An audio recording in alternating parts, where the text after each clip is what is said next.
का दिल दुखाया तो उनकी समझ बीवी लो अपनी हमारे मोबाइल आका फोन में मसरूफ अलैहिस्सलाम थी। का दिल दुखाया इमाम दुखा साहब ने बीवी को और सलाम नमाज को किया तो कायम करें। बगैर नमाज उनका जो है चेहरा हमारे देखे बीवी आका ने सलाम का जवाब अलैहिस्सलाम की दिया। आंखों की ठंडक वह है, तो फोन में ही नमाज मसरूफ कभी ना रहती थी। छोड़ें और अपने माँ इमाम बाप का साहब कभी उस दिल माहौल ना से दुखाएं। तंग आ चुके थे।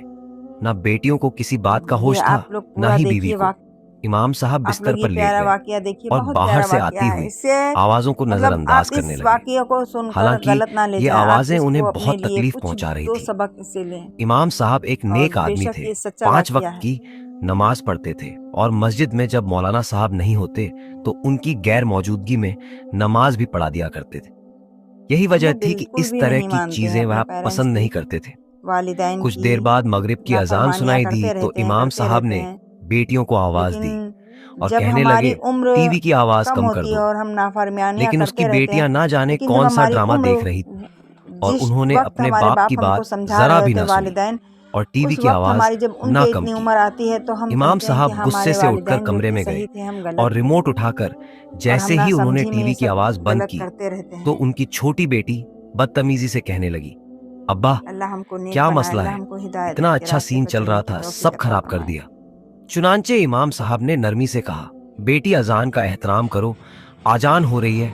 लेकिन उनकी बेटी अपने बाप से रिमोट छीन चुकी थी और इस तरह से उसने अपने बाप को नजरअंदाज किया जैसे वह मौजूद ही ना हो। उसकी यह हरकत इमाम साहब को बेशक बहुत बुरी हमको लगी, लेकिन वह जवान बेटियों के साथ ज्यादा शक्ति नहीं करना चाहते थे। अल्लाह इसलिए वह हमको कमरे में आए अपने और माँ अपनी बाप बीवी की से कहने फरमा लगे, बरदार कुछ तो ध्यान औलाद दिया में से करो, बना दे सारा मेरे वक्त मौला। हमारी बेटियां टीवी और में हम लगी एक रहती माँ हैं। बाप का नहीं, हम कम से सबकी कम इज्जत अजान का करें, तो एहतराम करे। सबकी ताजीम करें, इमाम हम साहब की सबसे बीवी ने खुश फोन से नजर हटाकर एक नजर अच्छे उन पर इखलास से, डाली हमारा और सबसे कहने अच्छा लगी, इखलास होना नमाज चाहिए। का टाइम हो रहा है, बेशक हम बख्श दिए आप जाएंगे मस्जिद जब जाएं। हमारा इखलास हर अच्छा वक्त होगा। घर में शोर जब शराबा हमारा ना किया करें। यानी कि नेचर नहीं अच्छा बजाय है तो हम सबसे बेटियों को लड़ते समझाने के झगड़ते उनकी रहेंगे, तो बीवी हम ने उन्हें घर से फिर जाने का कह दिया।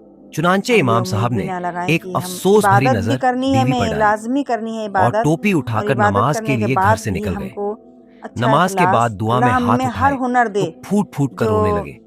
उन्हें अल्लाह को वाकई इस पसंद हो, बात वो की हमें परेशानी हर थी कि हुनर दे उनके मेरे जाने मौला के हम बाद सब में। उनके घर का क्या होगा। उसकी बेटियों का मुस्तकबिल उसे तारीख नजर आ रहा था। नमाज अदा करने के बाद वह अपनी बड़ी बहन के घर चले गए। वहां जाकर बेशक उन्होंने बेशक बहन के आगे फरियाद की आप लोग देखिए, कि बहुत उनकी बड़ी बहन इकतलाक उनकी बड़ी ये बेटी का वाकया रिश्ता है ले ले।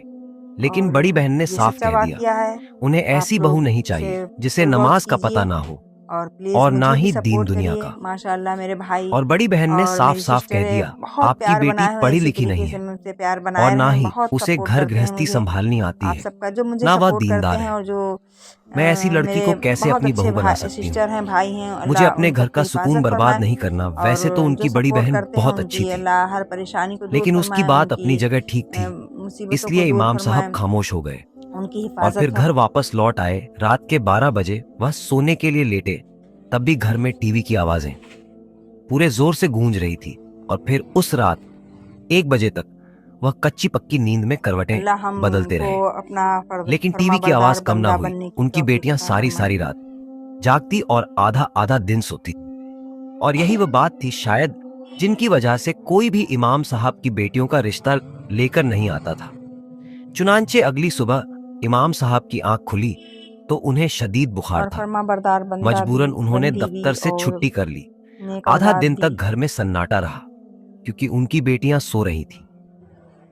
लेकिन जब वह जौहर की नमाज के बाद भी ना उठी तब उन्होंने अपनी बीवी से कहा, तुम्हारी कोई भी बेटी नहीं उठी, तुम बेटियों को तमीज क्यों नहीं सिखाती, सारी सारी रात जागती है और आधा आधा दिन सोती हैं, यह कौन सा तरीका है। और अपनी बेटियों के लिए तुमने भी कोई जमा पूंजी इकट्ठी नहीं की, हमारी बेटियों बहुत का प्यारा क्या बने। वाकया है माशाल्लाह। चुनांचे इमाम साहब की बीवी ने एक नजर उन पर डाली बेशक और कहने बेशक लगी, हमारी बच्चियां आप पर बोझ नहीं हैं। सल्लल्लाहु अलैहि और आजकल के दौर में तो सल्लल्लाहु अलैहि हर घर में सल्लल्लाहु ऐसी ही अलैहि रूटीन होती है। अब पता सल्लल्लाहु नहीं अलैहि क्यों मोहम्मद छोटी छोटी बातों पर आप सल्लल्लाहु इतना शोर मचाने लग गए हैं। अलैहि जाकर आराम करें, आपको मैं कमरे में खाना दे दूंगी। आप घर में हैं तो इसका मतलब यह नहीं कि बच्चियों के पीछे ही पड़ जाएं। उन्हें आजादी से उनकी जिंदगी जीने दें। मुझे अच्छी तरह मालूम है कि यह सब बातें आपको आपकी बड़ी बहन ने सिखाई हैं। कल आप उनके घर गए थे ना, अब आकर तुमने हमें ही सुनाना शुरू कर दिया। उनकी अपनी बेटियां क्या करती फिरती हैं, उनको को इस बात की तो फिक्र नहीं, मेरी बेटियों को बुरा भला कहती है। सल्लल्लाहु अलैहि मोहम्मद उनकी बीवी ने सल्लल्लाहु उल्टा उन्हें ही बुरा कह दिया और फिर वह खामोश हो गए सल्लल्लाहु अलैहि मोहम्मद क्योंकि वह जानते थे ज्यादा कुछ कहेंगे तो घर में झगड़ा शुरू हो जाएगा। क्या? क्योंकि जब शुरू शुरू में इमाम साहब उस पर बहुत रोक टोक लगाते थे, उसे सही गलत समझाते थे, तो उनकी बीवी अपने मायके जाकर बैठ जाती थी। बेटियां पैदा हुई तो इमाम साहब की अम्मा ने समझाया कि इस तरह बार बार बीवी का घर छोड़कर जाना ठीक नहीं, बेटियों पर बुरा असर पड़ता है। तुम्हें कुछ सब्र से काम लेना होगा। और फिर उस दिन के बाद इमाम साहब पूरी तरह खामोश हो गए और इसी बात का उसकी बीवी ने खूब फायदा उठाए वह पूरी तरह अपनी मनमानी करने लगी। कभी कभी तो इमाम साहब को इस बात पर अफसोस होता था कि उन्होंने क्यों अपनी मां की पसंद को ठुकराकर अपनी मर्जी से शादी कर ली।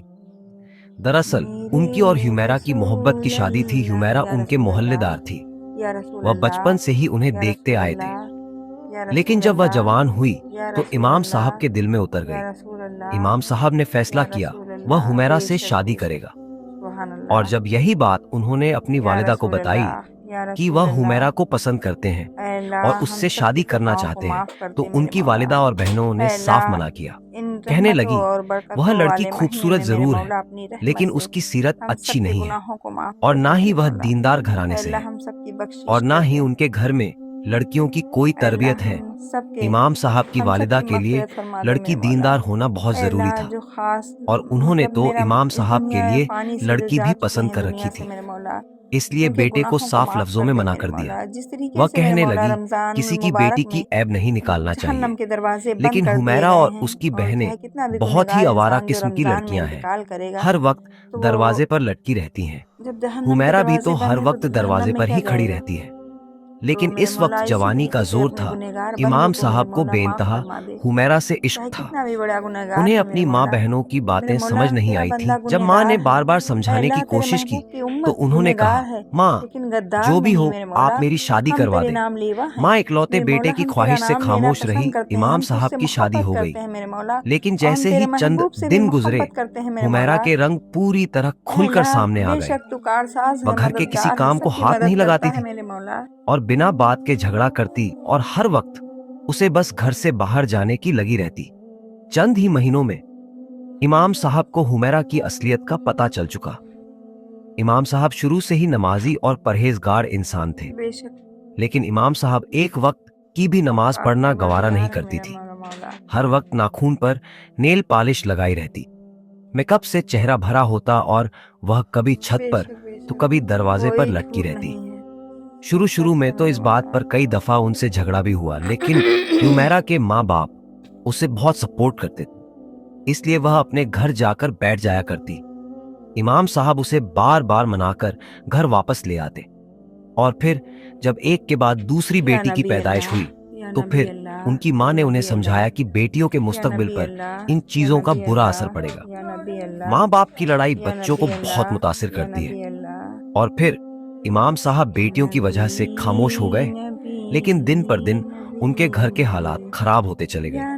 बूढ़ी माँ घर का सारा काम करती और अपनी पोतियों को भी संभालती। हुमैरा को तो अपने सजने और संवरने से फुर्सत ही ना मिलती और यह बेटियां भी ना जाने उसने कैसे पैदा की, वरना उसका बस चलता तो वह कभी भी मां ना बनती। उसके लिए उसकी खूबसूरती से बढ़कर कुछ भी नहीं था। जब उनकी मां अपने आखिरी वक्त पर पहुंची तो बिस्तर पर लग गई। उन्हीं दिनों घर का सारा निजाम धर्म भ्रम हो गया। इमाम साहब को इस बात का अच्छी तरह से एहसास हो गया था कि जब तक उनका घर उनकी मां ने संभाला हुआ था तो ठीक था। चुनांचे मां का इंतकाल हुआ तो हुमैरा ने और भी खुलकर मनमानी शुरू कर दी। ना ही बेटियों पर तवज्जो देती, ना ही घर पर तवज्जो देती। मोहल्ले में वह कभी किसी के घर चली जाती तो कभी किसी के घर और कभी किसी सहेली के साथ बाजार के लंबे चक्कर पर निकल जाती और पीछे से इमाम साहब दफ्तर के साथ घर भी संभालते। कुछ अरसे तक उनकी बेटियां स्कूल गईं। इसके बाद स्कूल जाना बंद कर दिया और घर बैठ गई। उन्हें भी माँ की तरह हर वक्त तैयार रहने का शौक था। बड़े बड़े नाखून पर नेल पॉलिश लगाए, मेहंदी लगाए, वह खुद को फिल्म की हीरोइन समझती थी। जबकि इमाम साहब चाहते थे उसकी बेटियां दीनदार और नेक हों, मगर बेटियों पर माँ की तरबियत का असर था। वह इमाम साहब से बदतमीजी पर उतर आती और अब तो उनके रिश्ते भी इसी वजह से नहीं आ रहे थे, क्योंकि हर कोई हुमैरा की फितरत से वाकिफ था। सबका यही कहना था कि बेटियों को भी अपने जैसे ही परवान चढ़ा रही है और जिस तरह हुमैरा ने अपने घर को नजरअंदाज किया, इसी तरह उसकी बेटियां भी करेंगी। और यही वजह थी कि इमाम साहब हर वक्त इसी फिक्र में लगे रहते। कभी कभी तो वह सोचते काश अपनी माँ की बात मानकर